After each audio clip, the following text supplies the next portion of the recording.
Yeah, what's up? So come with me to style my gorgeous bride. So she requested one of my top requested bridal looks, which is my vintage glam Hollywood waves.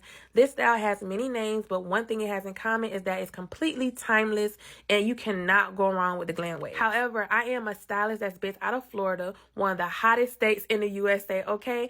And sometimes when my brides want these glam waves and they have weddings in the summertime where it's 101 degrees and it feels like it's 120, or the humidity is on 10, okay, and it's raining, this can be very, very stressful as a hairstylist because you have to really know different tricks and different tips to make sure this style lasts for your brides throughout the day. So with that being said, over the years, I had to really come down with a technique that works for my brides and it makes me happy and my client happy, and that is doing these waves tighter than normal. As you can see, I'm still creating this wave effect, but I'm not completely combing out the strands of hair because I'm very familiar with my environment. I'm very familiar with the way that Florida drops and sets the curls, so I just know from trial and error that it's just better for me to completely shape the waves and just let the environment drop them for me. Therefore, my brides still have a style in their waves for their ceremony, for the reception, and when they're getting sent off with the sparklers at the end of the night, they still have some type of wave in their head because I allowed the environment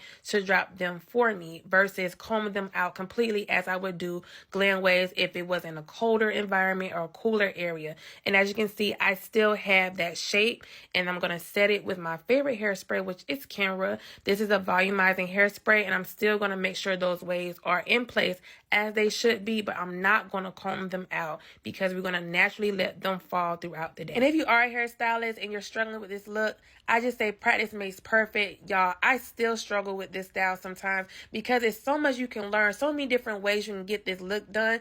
And being in Florida, it makes the job even harder because I'm more about how can I make this style last longer for my clients in this weather.